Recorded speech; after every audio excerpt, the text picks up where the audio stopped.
This week on Quadriga, Turkey, Erdogan's double game. For 2 weeks now, Turkish jets have been carrying out airstrikes in Syria and northern Iraq. One target is Islamic State terrorist militias. But positions of the Kurdish PKK are also being hit repeatedly. The militant organization is responding with attacks in Turkey. The fragile Turkey-PKK ceasefire is over. Is Turkish President Recep Tayyip Erdogan really just trying to fight terrorism? Or is he on an escalation course designed to weaken political opponents ahead of new elections? Coming to you from Berlin, Quadriga, the international debate. Your host this week, Peter Craven. Yes, hello and a very warm welcome indeed to this latest edition of Quadriga, coming to you from the heart of the German capital, Berlin. And our topic this week, the topic we're discussing is Turkey, Erdogan's double game. And here in the studio, I've got three excellent observers and commentators to discuss that topic with me. I'd like to introduce them to you without any further ado, beginning with Ines Pohl, who has for many years been the editor-in-chief of the Berlin-based daily The Tats, but that is now a thing of the past and she will soon be DW's US correspondent. She says Erdogan's cynical game is playing with fire. Also with us is Anglo-German writer and journalist Alan Posener, who's a regular contributor to another Berlin-based paper, Die Welt. Turkey has every right to pursue Kurdish terrorists, he says, and Turkey has been left in the lurch. And I'm delighted to welcome Değer Akal today. She has worked for several years in Ankara as a diplomatic correspondent for various newspapers and TV stations.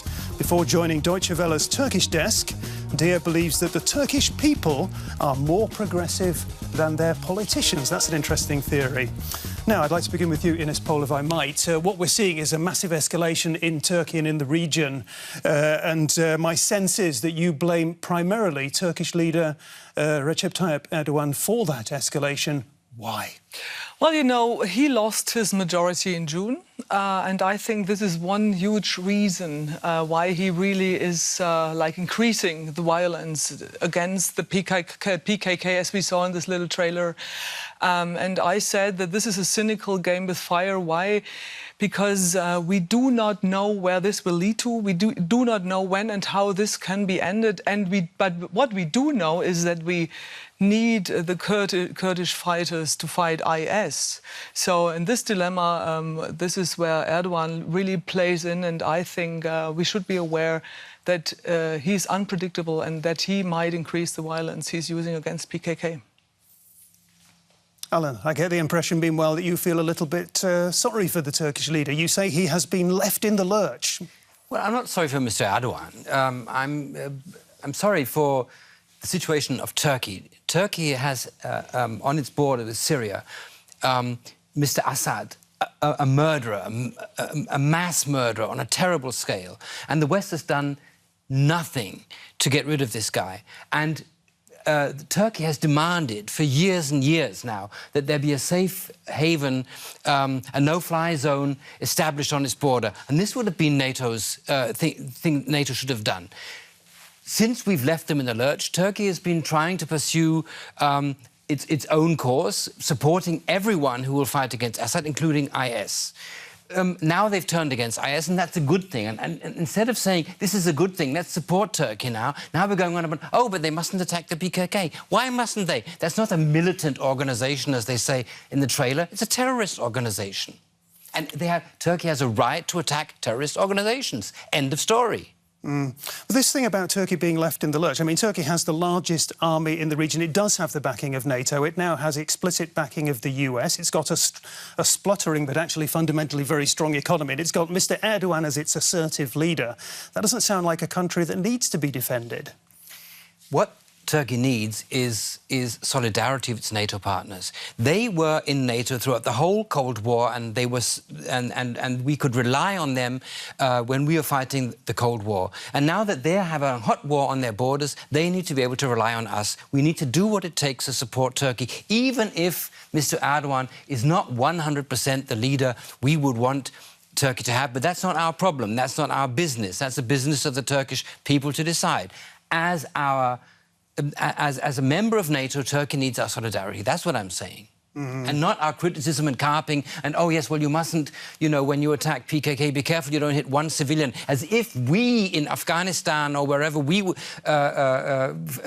fighting terrorism, as if we were very careful that we didn't kill the occasional civilian when we attacked the Taliban. I mean, come on, double standards, not double game. You're smiling, Değer. Yeah. No, I think I agree actually with both views. I think it's not easy to evaluate what is going on in Turkey right now because it has domestic reasons, it has regional reasons. I think the perspective should be more focused on a constructive way to handle this issue. Of course, Erdogan has political domestic calculations. He is really moving forward towards early election, most probably, and he's trying to gain the nationalistic votes. He's angry with the Kurdish population, which didn't give their votes to Erdogan. He is used to win. He is the only leader who won so many elections and got a single-party government. And it's the first time he loses, actually. So he is going to war on two fronts as a cynical reaction to a setback in domestic politics. I don't agree with the fact that I don't think Turkey is going to a war. Turkey was in the coalition, US-led coalition against the Islamic States for a long time now.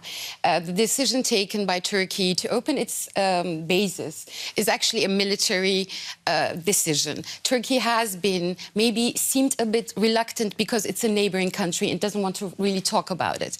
But on the backstages, we know quite well that Turkey is quite active against the Islamic State. Maybe too late, and maybe with different views and approach towards the region. But I don't believe Turkey is leading to a war. It's way too late for Turkey to step back from the peace process. Turkey needs the peace process. I think we have seen reports this morning, very important reports from HDP, the pro-Kurdish political movement. We have seen statements from Zübeyir Aydar, who's one of the PKK leaders in Europe. We have seen very positive statements coming from all sides. Apparently, the state officials who were responsible for the meetings with Öcalan for the negotiations have met with HDP yesterday, and all sides have agreed that they want to continue with the peace process. The problem is how.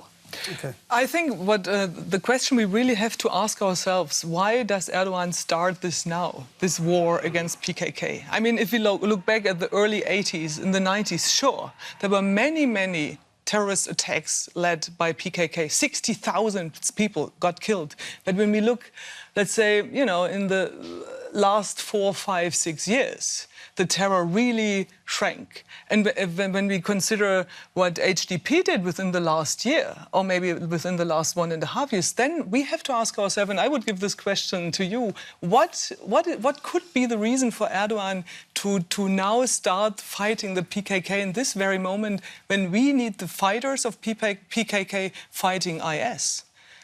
I think what other reason than a domestic reason? Well, the first thing is Erdogan is not attacking Kurdish fighters who are fighting IS. He is attacking bases of the PKK who are doing zilch against the IS. So let's not confuse the issues here. The second thing is, why is he doing it? Well, of course, all politics is also interior politics. He has to prove to the generals, for instance, the deep state, whom he has done more than anyone before to put in their place, that he is still attacking Turkey's old foe, the PKK. So he's doing that, of course. He may even think he wants to raise some nationalist sentiment in front of a coming election. But the point is, the PKK broke the truce. They attacked and killed Turkish policemen, and he had to react. And he reacted how he did. You can ask yourself, could it have been a different way? But he did what he did, and he had the right to do that. And we shouldn't carp and cavil. Değer Akal, I'd just like to ask you, the Turkish people, are they happy to see, or are they happier to see Turkish forces pounding PKK positions or pounding IS positions, or both? I wouldn't be able to answer you this question because I really don't know. But what I can say is Turkish people don't want war.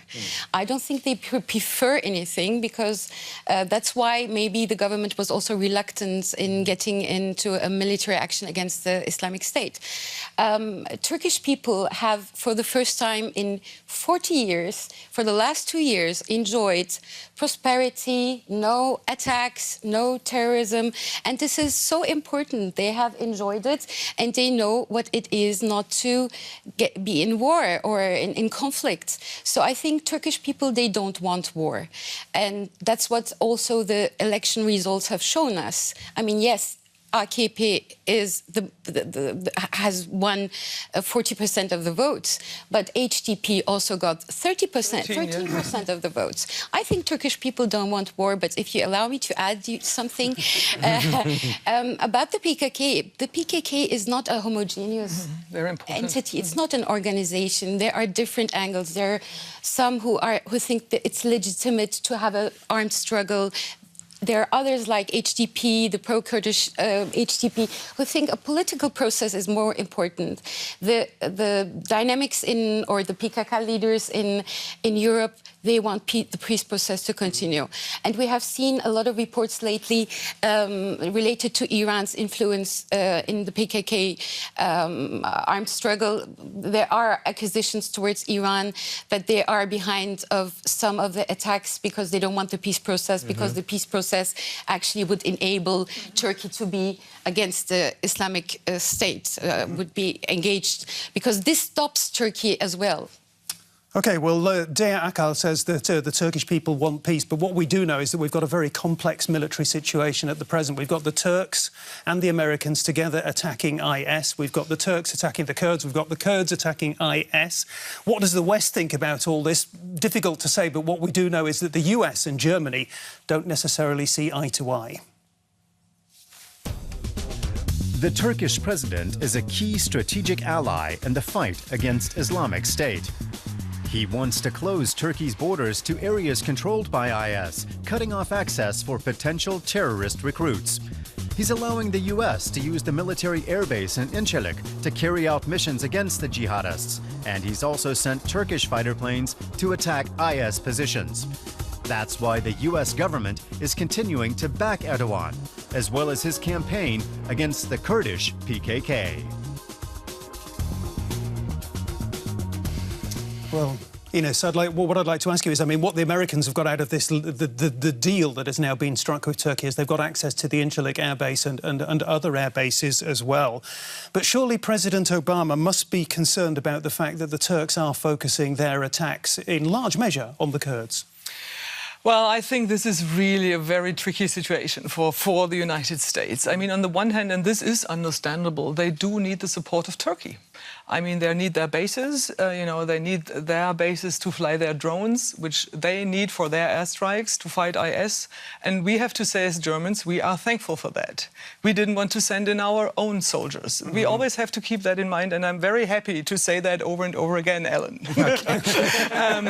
This is the one side, but on the other side, I think this is a very dangerous game we are playing here, because I mean, Germany, we gave weapons to the PKK fighters indirectly. And now they have the weapons, and now we will bombard them. I think what is pretty obvious that President Obama doesn't really have a big strategy on this whole area. You have to ask whether he has really thought it through, because this is a volatile situation with a volatile Turkish leader. Normally, the United States are very pragmatic when it comes to support and fighting, enemies, and work with supporters and alliance. But in this very case, I think Mr. Obama doesn't have any larger strategy, unfortunately. OK, so that's the US. What about Turkey, Alan? I mean, there are a lot of people outside Turkey and inside Turkey, indeed, who argue that Turkey helped to create Islamic State. Well, quite frankly, that's bullshit. I mean, the main reason why there's such a thing as Islamic State there is because Iran... It's because Turkey allowed a lot of foreign fighters to cross its border into Syrian territory. Look, we had President Assad fighting a war against his own people. And we had in Iraq the leadership, the Shiite leadership, fighting against the Sunnis with the help of all of these people at the behests and with the help of Iran. And against these, there was a mobilization of Sunni people. Some of them are extremists like IS. And Turkey was always clear that Assad had to go. And the West said, well, if Assad crosses this red line, uses chemical weapons against his own people, then we're going to help you get rid of Assad. And we didn't. That was exactly when we let Turkey down. And then Turkey said, well, we'll support anyone who's fighting against Assad. That wasn't very far-sighted either. OK, No, so President Erdogan is obsessed with the battle against Assad. We know that much, for many good reasons, apparently. I'd like to know, though, because I'd like to make the point again, did Turkey help to establish Islamic State in the first place?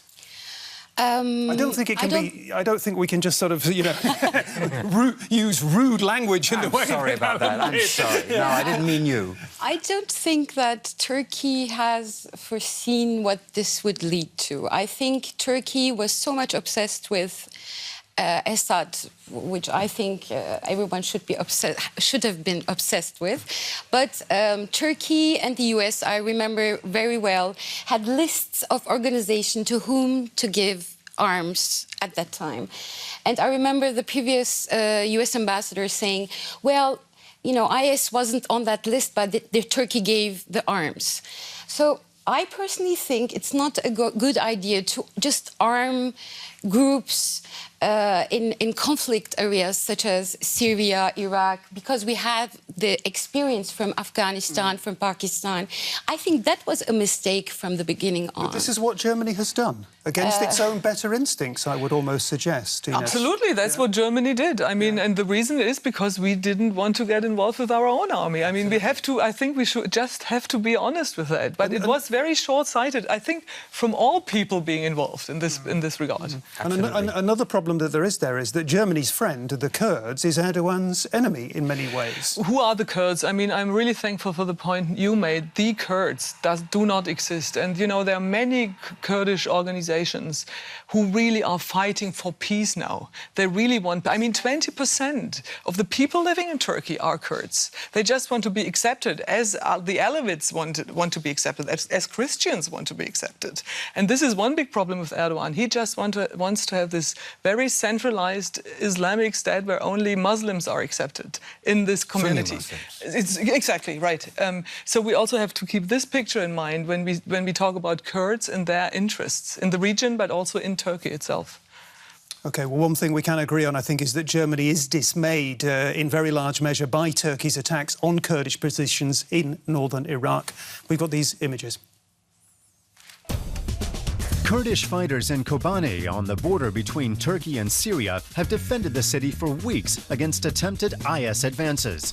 Many now view them as heroes. Together with PKK fighters, Kurdish Peshmerga forces have also helped protect large numbers of Yazidis from death at the hands of IS invaders. At the moment, the Kurds in Iraq and Syria are the only group in those disintegrating countries to have formed a functional democratic community. Could the Turkish air attacks cause the Kurds, the staunchest partner in the fight against IS, to turn their backs on the West? Değer, I think it's how much credit should we be giving to the Kurds, to the Kurds in northern Iraq, for having established a very plausible and functioning state, a viable state, at a time when in the region there are so many failed and failing states? I think we should consider it's a big success, but it also is a big success because Turkey has, in the late few years, been very, very close to Barzani, who's the leader of the Iraqi Kurdistan regional government. I think this shows us how we can achieve to have stability in the region. This means consensus. This means regional powers, global powers need to sit and talk and to have common interests. What do Kurds and Turks have as common interest? They have trade. It's an enormous amount. they are very good, close relationships. And I have to add, for example, Barzani is really angry with PKK right now. And he's, as you said, there are different groups. But I think the regional Kurdistan regional government is a good example for us to understand the ways we can achieve stability. And I think that's why the peace process in Turkey with the Kurdish, with the Kurds is so important, because it will help fighting the Islamic State, but not only with military means, but with other political means. And this is of great importance. Alan, I'm very interested to hear. Ines was cautioning, rightly so, that we shouldn't talk about the Kurds as, as one big collective group. But I think it is fair enough to say that the vast majority of Kurds, if there's one thing they want, it is their own self-determination. Should they get it? Because Turkey would oppose that. Mr. Erdogan would oppose that. Well, I'm not sure. I mean, it depends what you mean by self-determination. If that means having their own state, then I'd say no, for a lot of reasons. It would destroy Turkey as a democracy, as a country, as a partner. It would lead to civil war. So should there be a Kurdish state in Turkey? No, no, no. Should there be a Kurdish state in northern Iraq? Perhaps. Should there be a Kurdish enclave in Syria? That remains to be seen. But we have to solve the problem of Assad before we can even talk about that. So